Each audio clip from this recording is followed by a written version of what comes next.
அந்த அக்யூஸ்ட் எப்படி ட்ரீட் பண்ணுன்னு தெரியல. ஒன்றும் இல்லை, யாராக இருந்தாலும் இங்கே எல்லாருமே இருக்கீங்க, வண்டி எடுத்துன்னு ஹெல்மெட்டை கையில் வச்சுன்னு இல்லை ஹெல்மெட்டை போடாமே இங்கே அந்த முனைக்கு போங்களேன். நீங்கள் இந்தியாவே திடீர்னு வந்த மாதிரி உங்களுக்கு 4 பேர் மடக்கி பிடிப்பாங்க. ஏன்னா காவல்துறை இந்த இது காட்டுற அக்கறையை வந்து நாட்டு மக்கள் மேலே காட்டணும், ஜனங்க மேலே காட்டணும்.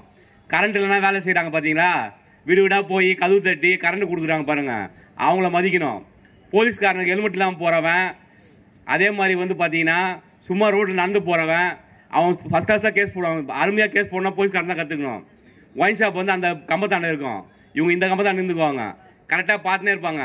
எவன்லாம் குடிச்சு வரானா எல்லாரையும் பிடிச்சி ட்ரிங்க் அண்ட் ட்ரைவ் கேஸ் போட்டுருவாங்க. அது கூட ஃபைன் 1 ரூபா 2 ரூபா கிடையாது, 40,000 ரூபா 10,000 ரூபா ஃபைனு. ஏன் அவன் 40 ரூபாய்க்கு குடிக்கிறதுக்கே முடியாமல் தான் போய் தலாடி குடிச்சிட்டு வரான், 40 ரூபாய்க்கு கொடுக்குறான் போய் 40. உங்கள் கதையை சொன்னால் அசிங்கமாக இருக்கீங்க. ஒரு போலீஸ் துறை இதை விட தமிழக முதல்வர் வந்து வாய்க்கிலேயே பேசுவார், வாழைப்படம்.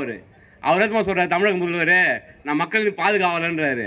மக்களின் பாதுகாவலன்னு தெரியுமா, தமிழ்நாடு முழுக்க தரமான தார் சாலை அமைக்கணும். இப்போ நம்ம இங்கே பேசியிருக்கோம்ல, ஒரு அரை மணி நேரம் மழை பெஞ்சதுன்னா யாரும் ரோடு நடந்து போக முடியாது, ஃபேண்ட்டை முட்டிக்காலுக்கு மேலே தூக்கின்னு தான் போனோம். ஜென்ஸு தூக்கின்னு போவான், ஃபேண்ட்டை லேடிஸ் எப்படியா போவாங்க? நீ தமிழ்நாட்டில் மழை ரோடு விஷயம் அப்படி தான் வச்சுருக்க, எங்கேயுமே ரோடு சரி கிடையாது, டெய்லி 1000 ஆக்சிடென்ட் நடக்குது. தமிழக அரசாங்கத்துக்கு உண்மையிலேயே அக்கறை இருக்குதுன்னா மின்சார ஊழியரை காப்பாற்றணும், என்ன பண்ணணும்னா தரமான ரோடு தரணும். காவல்துறை நண்பர்களை வந்து என்ன தெரியுமா, நீ எங்கேருந்து அந்த முனைக்கு போகிறதுல ஒரு 200 பேர் ரோட்டில் நிற்க வைக்கிற, அவங்க கஷ்டம் எனக்கு தான் தெரியும். ஏன்னா நிற்கிறேன், நான் நின்று தான் பேசுகிறேன், நான் என்ன மேடை போட்டு உட்காந்துக்கிறேன். எனக்கு கூட வந்து என்ன தெரியுமா, ஒரு 40 லட்ச ரூபாய் கார் கொடுத்து முன்னாடி ஒரு கண்ணாடி லைட்டு போட்டு உள்ளே ஃபுல்லாக ஏசி போட நான் கூட ஜம்முன்னு போவேன் இங்கேருந்து தாம்பரம் வரைக்கும். அவர் வீட்டில் இருந்து வேலை செய்யலேருந்து அவர் என்ன பண்ணாருன்னா சட்டமன்றம் போகிறாரு, அவர் போவார். அவருக்கு டிஏ பற்றி கவலை இல்லை, அவர் வேஜுவேஷன் பற்றி கவலை இல்லை, அவருக்கு எதுவும் கவலை இல்லை. ஏன்னா அவர் எதுவும் வாங்குறது கிடையாது. ஸ்டாலின் என்னைக்காவது ஒரு டீ கடையில் போய் கையிலேருந்து 10 ரூபா எடுத்து டீ குடிச்சிருக்காரா? ரூபா கஷ்டம் தெரியுமா அவருக்கு? ரூபாவை பார்த்துருக்கிறாரு அவர் ரூபாவை பார்த்ததே கிடையாது. நாங்கள் ரூபாவை இருந்தால் தான் சாப்பிட முடியும். எங்களுக்கு கொடுக்குறதே பஞ்சப்படி, பேர் என்னன்னா பஞ்சப்படி, பஞ்சத்தில் அடிபட்டுருக்கோம், எங்களுக்கு அது படி தரீங்க, அதை தராமல் ஏமாத்துங்களா, அது பேர் என்ன? நீங்கள் பஞ்சத்தில் இருக்கீங்க, நாங்கள் பஞ்சத்தில் இருக்குமா? மின்சார வாரிய ஊழியர்களின் வாழ்க்கையை கெடுக்குகின்ற தமிழக அரசு திருந்தணும்.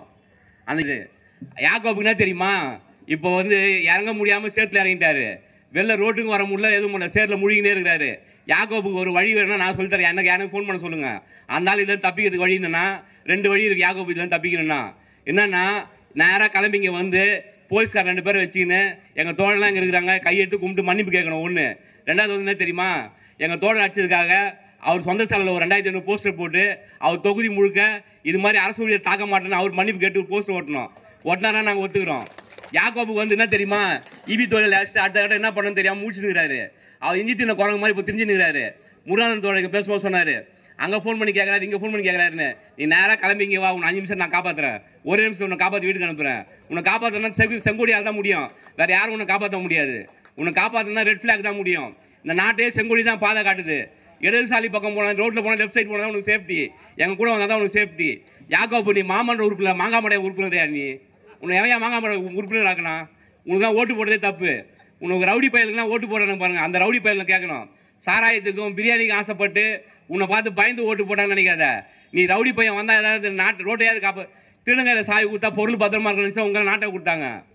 நல்லா தெரிஞ்சுங்களேன். டெய்லி ஒருத்தன் ஒரு கதை கேட்டுங்க, நல்லா திருடுவான், ஒருத்தன் திருடினே இருப்பான். அவன்கிட்ட என்ன பண்ணோம், பொருளை காப்பாற்றனா நம்ம போய் காப்பாற்ற முடியாது, அவன் எப்படி இருந்தாலும் புதுசாக திருடிடுவான். என்ன பண்ணா, சாவி அவங்ககிட்டே கொடுத்து தம்பி இங்கே பொருளை பார்த்துக்க என்ன பண்ணுவான்னா, திருடனான இருக்குது நம்ம நம்பியே கொடுத்துருக்காங்கன்னு சொல்லிட்டு என்ன பண்ணா, அந்த பொருள் திருடு போவோம் பார்த்துக்குவான். திருடனுக்கு தான் வழி தெரியும் எப்படி காப்பாற்றணும்னு. யாக்கோபு வந்து ஒரு பொறுக்கிக்கிட்ட வந்து ஏன் இந்த நாட்டை கொடுத்தாங்க, மாமன்ற உறுப்பினர் பதவி கொடுத்தாங்கன்னா, பொறிக்கையில் கொடுத்தா தான் இங்கே இருக்கு கெட்டதெல்லாம் கம்மியாகும்ன்ட்டு. உன் வீட்டு அட்ரஸ் கேட்டா நீ மகாராஜாவா? நீ வீட்டு அட்ரஸ் கேட்டால் சொல்ல தெரியாதா? வாய் இல்லையா உனக்கு? தேவையில்லாத தான் பண்ணுறியா? வந்து வீட்டு அட்ரஸ் கேட்டால் ஆமாங்க இல்லைங்கன்னு சொல்லிட்டு போ. இழுத்து போட்டு அடிக்குது, எங்களுக்கு யார் உரிமை கொடுத்தா? நீ வந்து உன் பேரை முதல்ல மாற்றிக்கோ. பைபிளில் வந்து யாக்கோபு வந்து நல்ல கதாபாத்திரம், யூதாஸ் தான் காட்டி கொடுத்தவர், அவர் தான் கெட்ட கதாபாத்திரம். நீ பைபிளில் இவ்வளோ பேர் யாக்கோபு வச்சுக்கிற பேரை மாற்றிட்டு வேறு ஏதாவது கெட்ட பேர் வச்சுக்கோ. இது வேணா மகாபாரத்தை போய் நிறைய கெட்ட பேர் கிடைக்கும், ராவணன் இந்த மாதிரி கெட்ட பேர் கிடைக்காது, கெட்ட பேர் வச்சுக்கோ. இல்லை யாக்கோபு மாதிரி ஏதாவது கெட்ட பேர் தேடி வச்சுக்கோ, நீயே வச்சுக்கோ. முதல்ல உன் பேரை மாற்று. நீ என்ன பண்ணனா, தொழிலாளிகிட்ட வந்து பகிரங்கம் மன்னிப்பு கேட்கணும்.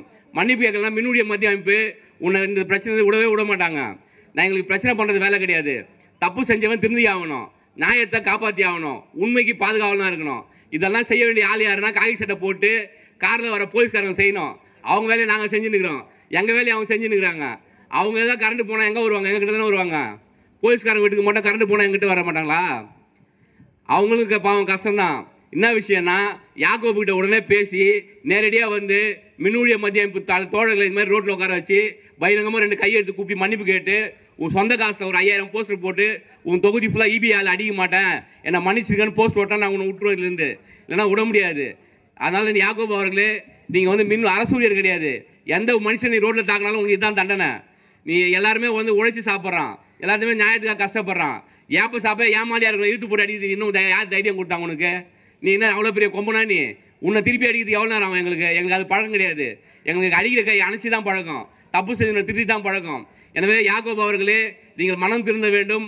நீங்கள் வந்து திருந்தி நியாயமான வழியில் வர வேண்டும் என்று நீ எதை சாமி கும்பிடி அந்த சாமியை நானே வேண்டி உங்களை வந்து நல்ல புத்தி வரணும்னு கேட்டுக்கின்னு முடிச்சுக்க. நன்றி, வணக்கம் தோழர்களே.